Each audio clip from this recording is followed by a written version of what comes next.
everybody to On Deck with our guest Dayakar Padayachee, the movie director, producer, writer. You into music as well? I think you play your own instruments. I do my own scores, yeah. As well. Yeah. Multi-talented. Very nice. Try to be. Don't try, you are, buddy, you are. How long we know each other for now? Man, I think it's going back to around 2013. Dude, that's good. 2013. I think you gave me a part on your film, The Shadow. Yeah. That was nice. You had a small part. It's good. Kind of big monologues, but you did your part well. At least we're starting off Durban. That's the thing. I'm a hardcore Durban boy, born and bred. I take it as yourself as well. But we need to... Cape Town and Joburg film scene is already sorted out. So I think our man Anand Singh has his studios based in Cape Town. And Joburg is where everything is produced. Igoli, I'm right. They do produce it there, right? It's in those studios. So, yeah, I think with our generation and we trying to make the Durban scene up and coming. Yeah. What do you think? We were talking earlier on while we were having coffee behind the scenes about the little studio that's coming up on the beachfronts for the last 15, 20 years. You think it's going to happen? Well, what's your view on that? Personally, like I mean, I know it's been a toss up with the municipality and such. Yeah. And there's obviously complications with certain people behind the scenes and government policies that are preventing that place from happening. Happening, yeah. But I do hope it does, and I think if it does get off the ground, it may benefit us in the long run, but it also may bring in a little bit more of an international capital to only produce international productions, which may prevent local content from being produced. Nice. Yeah. So I'm really happy that at least South Africa as a whole is getting things done. But I want our generation to bring up Durban. We have to. Who do you think is some of the good actors for Durban here? Yeah, so I think Durban has a lot of great talent, even though they're closeted and a lot of people don't get a chance to see them. But to name drop a few, there's Felicia Somia, there's Zahir Bata, there's Sanam Sitaram, there's Yatin Dayaram, all incredibly talented human beings, and they understand their craft very well. But yeah, I feel we need to do away with the old faces and give more people a chance to shine. We said that you were born and bred in Durban. Let's get back to your early life. Which area were you born in Durban? Because I know I currently staying in the Musgrave area, but which area did you come from originally in Durban? So originally I was born in Isipingo. Nice. Hospital was born in Westville, but grew up in Isipingo for like 4 years. Right. 1995, we came to Musgrave, and been here ever since. But yeah, my dad, he's a dentist. He works at Isipingo Medical Towers. Okay. So of course that was easier access when we were staying in Flamboyant Drive. And my mom, she was senior commissioner for arbitration at the CCMA. Okay. But now she works part-time. Okay. My brother works as a periodontist. He's one of the few periodontists in South Africa. And he's based in Cape Town with his wife and his 2 children. And my sister, she works at a mining company called Tronics. So in schools, which ones were you at? So pre-primary was Treetops. Right. Then I had gone to Crawford Durban, Right. which is now Eden. Then I went to a special school called Livingston for a bit. That's down the road here on Morningside. Yeah. So I'm ADD, but it it kind of helped me sort of gain my confidence. And then my parents put me into St. Henry's Morris Brothers. Best friends in school. Let's go there. Best friends in school. Um, yeah, I mean I've had numerous friends who've come and gone in my life, but I think primarily uh, I get very nostalgic about the 2000s, and I think my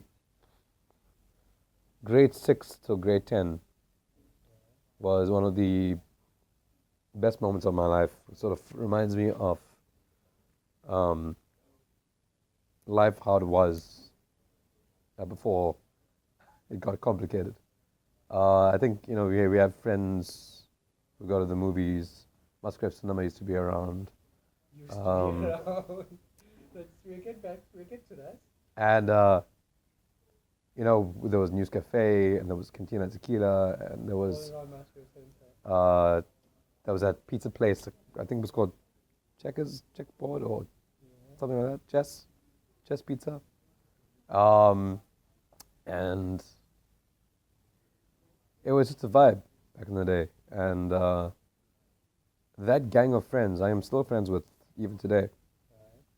Even though we don't see each other as often as we used to, but I stay in touch with on WhatsApp, I stay in touch on Telegram. So yeah, I think in terms of that gang was important to me.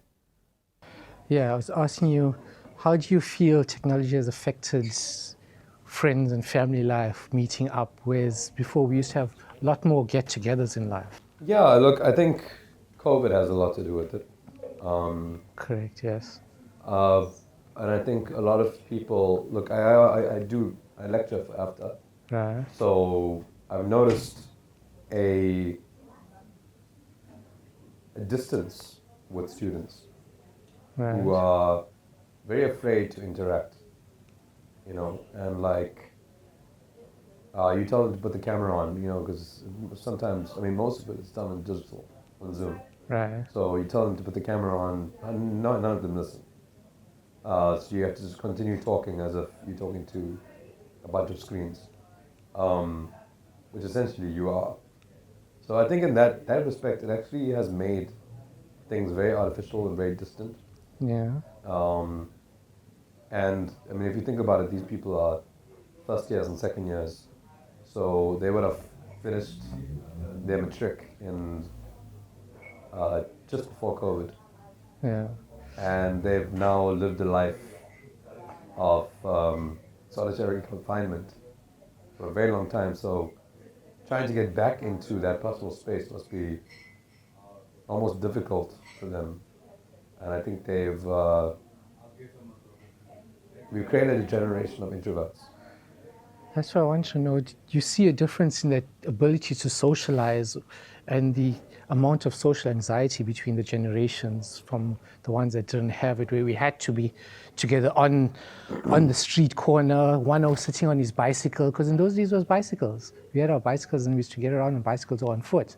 It was, we had to meet up and be able to socialize with each other, know how to handle different personality types compared to kids these days and the newer generation, and how to handle, because you're going to go into the work environment, and as we're sitting here in the studio, we had Eagle, we had correct, yeah. Well, we didn't have our own cars in those days as well, so but we used to make our way around.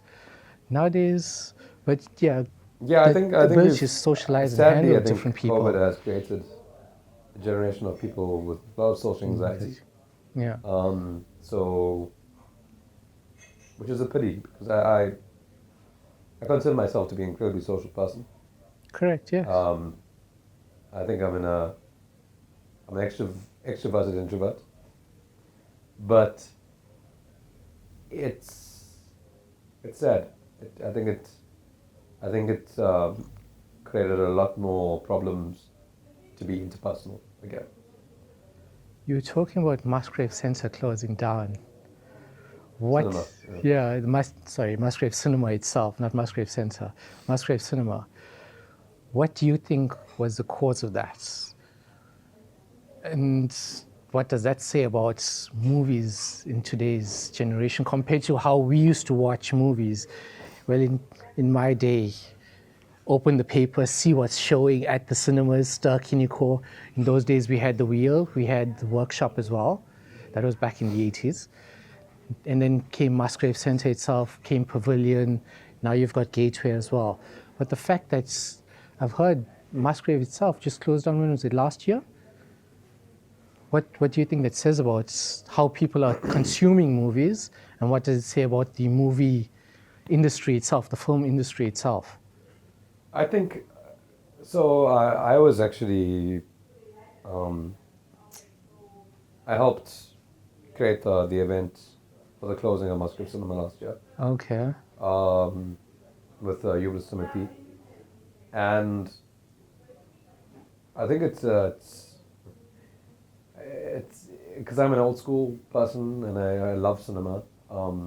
Being a filmmaker as well, you know, cinema is the reason why I became a filmmaker in the first place. But I think it's created a very depressive state of emergency for us filmmakers to like figure out a way to innovate for the future. I think streaming services actually they've created a lot more problems for filmmaking as itself. Okay. Because you have a high content base on different streaming platforms. Right. You know, we have in a bevy of streaming platforms. You have Hulu, you have Disney, you've got Discovery, who's on merge with Warner Brothers and HBO. You have Paramount Plus, you have too many to name. And I think we have a saturation of content that has forced creators to figure out a way of telling the studios to cool it, to slow down their roll. Yeah. Because you can have many content being produced, but if nobody watches it, what's the point? What's the point? Correct. It's your opinions on AI use in movies. Yeah, so I think AI inherently must be used as a tool. Like any form of technology, it's a form of a resource that helps you deal with certain things, kind of quicken the process maybe. But I don't think it should become a dependent thing, because sometimes when we are highly dependent on the tool, you know, it puts a span on the works, and that makes us complacent, makes us lazy. And I don't think for creativity we should be relying on something to dramatically tell an entire story, or animate, or use it to tweak certain things here and there for our benefit, in order for us to not put in the work and do the work. For example, you know, there's a horror film called Late Night with the Devil. Independent film, and I can understand from the filmmakers that for budgetary constraints, they just wanted to use certain elements here in AI for like their background art or whatever. But I mean, there's so many artists who we have as friends, who you could have just questioned. You could have just been like, hey, why don't you just do this quickly, please, man? Like, and have that. Because honestly, as brilliant as the movie is, those elements are probably the worst part of it. You can tell something that is very artificial and very false from a film that was inherently very purely made by two individuals who are incredibly passionate about doing an independent horror film. What's your resume looking like at the moment? So yeah, look, I mean, I haven't made a film since 2022. I think my last short film was The Caretaker, which was at Durban International Film Festival. Okay. Um, What was that one about? it's some parts of it in Afrikaans and some parts of it in English, but it's basically about a elderly woman named Madame Karnstein who lives in Johannesburg suburb in 1973. And she had lost her husband to apparently a vicious animal who had killed him in Drakensberg. And she claims that something else had killed him. So her being alone for most of her life, her son implores her to get a caretaker to come and look after her. But she's afraid of strangers infringing upon her. And then in the middle of the night, a young woman named Alana Kruno appears at her doorstep to present her illustrious resume to her. And then strange things start happening. Okay. Where would the viewers be able to see that or catch that? So I would recommend watching the director's cut. It's on YouTube, on my channel, Hot Class Films. But yeah, ever since then, I'm trying to get that as a series at some point, like a little mini series for Netflix or Amazon or something. But ultimately now I've been just focusing on smaller scripts and getting back to basics again. And I have a novel which is coming out, which I spent maybe 5 years writing. It's finally getting edited, and just sort of pitching it to publishers and such. Yeah. So you finished writing it. Yeah. You're basically in the editing stage, and just looking to publish. You're self-publishing. Self-publishing. That's good stuff. Your favorite genre? What's your favorite genre?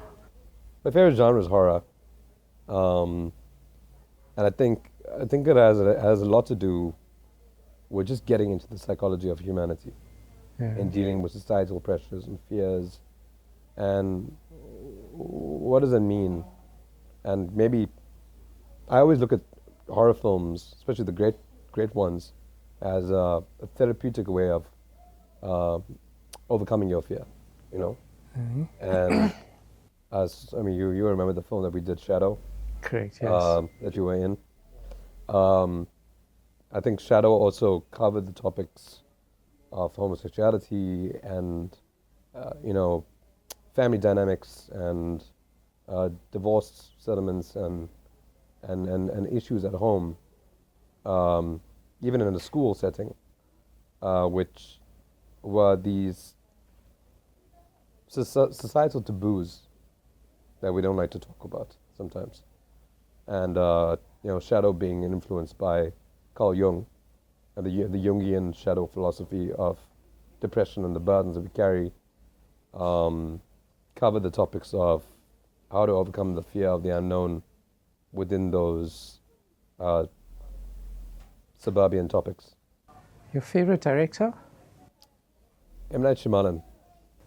All right, that's surprising because from what I've seen, he's done quite a few movies, but they haven't been hits as now, because only people now only go for those blockbuster types. Whereas in the past, there were these little indie movies, for example, The Breakfast Club, that comes out of nowhere and makes it and becomes a cult classic. With the Breakfast Club, yeah. Shyamalan didn't do Breakfast Club? No, he didn't do it, but I'm saying in the past, those types of films, yeah. You didn't expect it to be a hit, but it just is. And it's become a cult classic now. So I think Shyamalan for me also, because I'm South Indian, and he comes from South Indian heritage.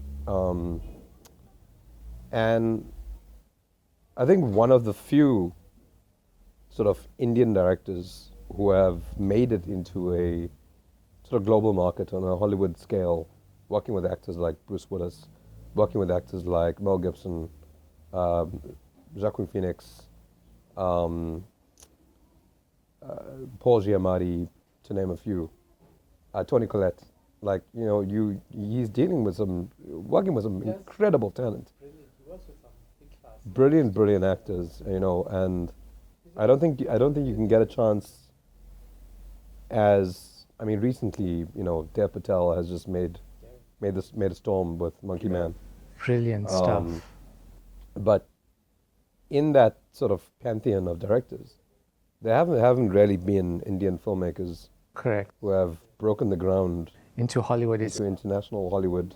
Correct, yeah.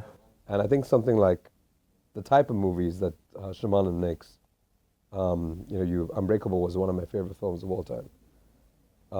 Sixth Sense is an absolutely incredible masterpiece.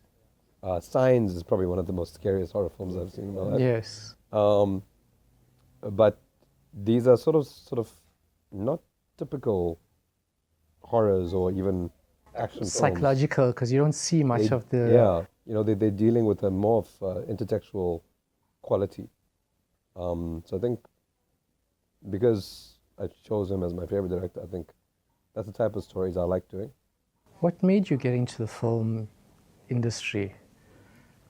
Because as you said, your dad's a dentist, mum is a businesswoman. So what made you go into film? So my dad is an incredibly cultured person. So even my mum, she did drama and theater in school. She went to St. Anthony's. Oh, I'm a St. Anthony's person as Oh, well. nice. Yeah. And she was, she used to play like a judge and do a whole bunch of like big plays in school. And then my father, he's a singer, so he loves singing Frank Sinatra and Tom Jones. Classics. And he also studied in England, so he kind of gave us a colonial perspective on certain things, like Andrew Lloyd Webber. He brought Genesis. He brought Elton John, Pink Floyd, Dire Straits. All of these musical knowledge that my brother, my sister, and myself For the grew up. quality music compared to today's stuff. Yeah. And I think specifically like stuff with Andrew Lloyd Webber, like Phantom of the Opera, Evita, Cats. I grew obsessed with them. And I think that sort of musical and theatrical language sort of was part of my education growing up. But then obviously, my dad, he watched Star Wars in 1974 when it came out in England. And when he took me, when they did like almost a remastered version, and it came out for the first time in South Africa in the 90s. They released all of the Star Wars films. I think it was 99 or 95. And my dad took me to go watch Star Wars. And I remember sitting there watching Empire Strikes Back, which is my favorite Star Wars film, and thinking, this is the greatest thing ever. There's nothing that can touch it. Then, in 2001, when Harry Potter came out, and Lord of the Rings, Fellowship of the Ring, I realized why I love movies. And ever since then, I think that was the birth of my filmmaking spirit. Star Wars or Star Trek? Which one? As much as I do appreciate Star Trek and its impact on science fiction and everything, I am more of a Star Wars fan. Same here. Star Wars. I think Star Wars, for me, will always stand the test of time. It just has something about it. Although we're already talking about science fiction, I'm going to choose Doctor Who. Okay, I'm with you. I'm a Whovian as well. It's a brilliant series, English series. It's amazing. It's amazing. I mean, just with his TARDIS, you walk into it and it's just such a massive thing. And also it lends a bit of nostalgia to it, the old style telephone booths. I love it. It's brilliant. My favorite Doctor Who was David Tennant, which was a couple of years ago. My favorite. He's brilliant. Forever. Brilliant. I was enjoying the series when he was on. It was brilliant stuff. How did COVID go for you and your family? Yeah, so COVID, I mean, like, we lost quite a few people that we knew in family and friends.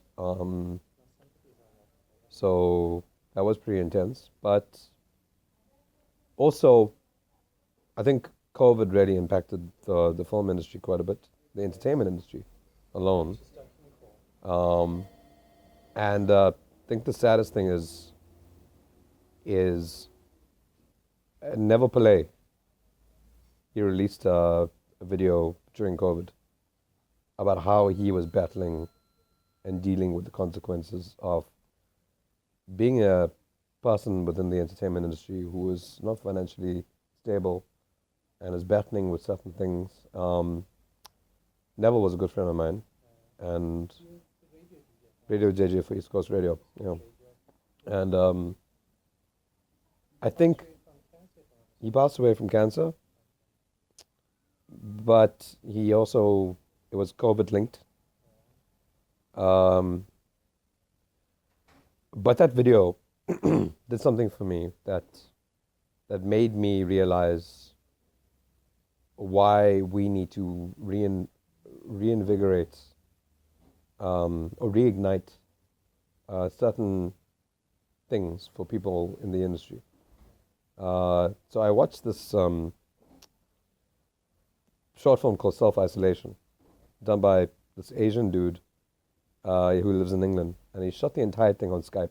So that gave me an idea, and I messaged the likes of Kwenzon Ngobo, Yatin Dairam, Sanam Sitaram, Nesson Pata, Nicole Tiernason, and Kalja Maharaj, and Daniel Retief and Shreya. And these are all like people who are very, very avid in the industry. And I suggested to them, let's make a weird analog horror film on Zoom. I think I saw that. All of them were on the screen, something happens behind one of the characters. Yeah. It was called Catch Up. And I think that, it is actually, out of the films that I've made, it is actually one of my favorites because it was significantly real. It felt sort of very connected to the time, connected as also like a pun in that whole element of like us constantly being online to chat to each other, but we don't know what happens behind that screen.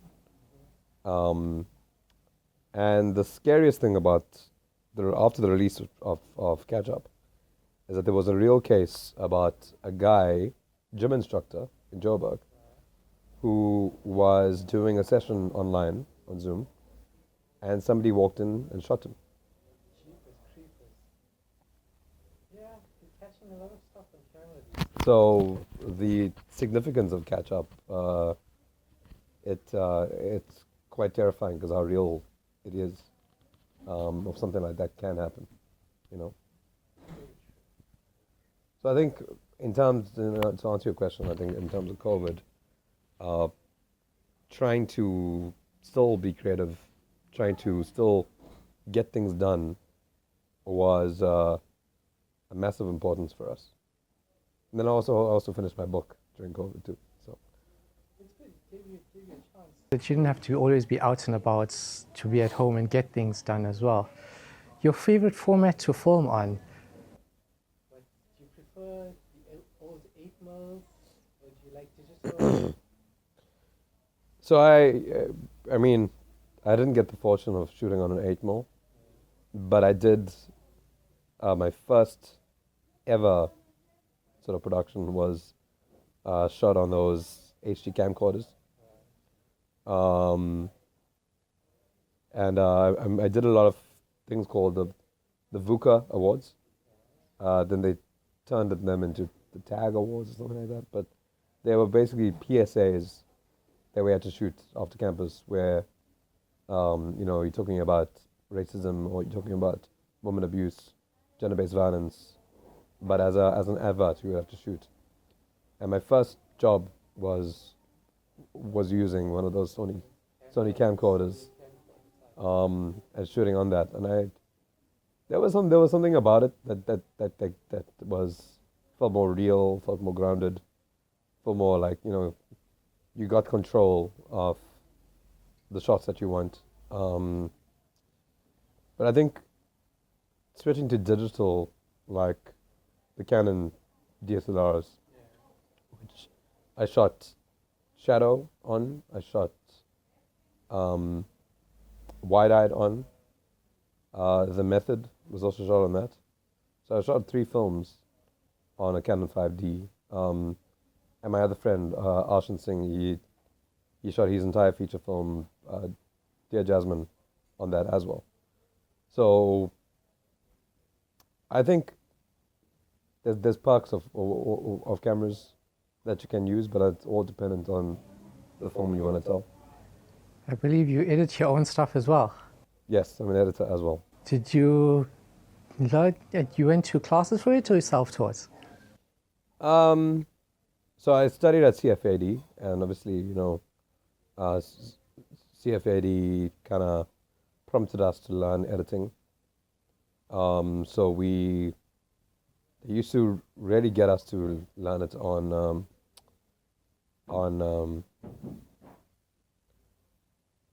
what was that? What was the Mac one? Final Edit, Final Cut Pro or something. Final Cut Pro. Yeah. And I never liked Final Cut Pro. I always hated it. I can't even remember the name. That was my next question. Which is your favorite software to edit? Premiere Pro. Premiere Pro. All right. Why specifically Premiere Pro? I think Premiere Pro was user-friendly, but also it was industry standard. And it is. Makes it easy when you're working with other people as well, that most people have Premiere Pro, so the formats and it syncs up with. And not to mention the effects and the transitions and stuff that you can do on Premiere is a lot more finessed than Final Cut. Computer that you're using at the moment to do your editing, what? I got a good computer at home, but I'm a Windows guy. Yeah. I'll always be a Windows guy. Same here. I'm a Windows fan. I don't believe in Apple or their conglomerates, corruptions. Any specific reason why you're not an Apple fan? I've never been an Apple fan, and I think also recently with the whole situation in Congo. You're talking about the cobalt mining and stuff. The cobalt mining and how Apple's actually involved with that kind of gives me even more reason to hate them. I see. Final words. Wait, one more question. From all the stuff that you've done on your resume, which is your favorite? Out of the films? Out of the film stuff, whatever you've done. Films. I think. I mean, look, I have a liking to many of the films that I've done. As Tarantino says, all the films are made for him. Everybody else is invited. And I agree. Like, I think I take the good things from the films that I've made as something to be proud of. But if I really had to pinpoint the film that I'm incredibly proud of, was Saloon. I think Saloon also was a benchmark for my 2 leads, Mbali and Kwenzo. And the 2 of them have done exceptionally well now, becoming Netflix standard actors who are pushing the mark and doing their thing. And it all started because of Saloon. So I think with that film and also the mere fact that we want to sell it as a series one day, I'm incredibly proud of that. Yeah. What do you look for in your actors when they're auditioning for you? So lately, I haven't really cared much about auditioning because I think when I write a role, I have in mind of that actor who I want. So technically, I am writing for them. And I think it also just mitigates certain problems that you can have not going through the audition process and casting calls and such.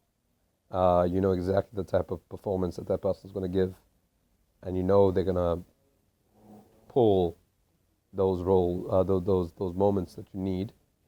So yeah, I think lately I've been more focused on writing for the role of the person that I know who would be able to play it, rather than going through an audition process.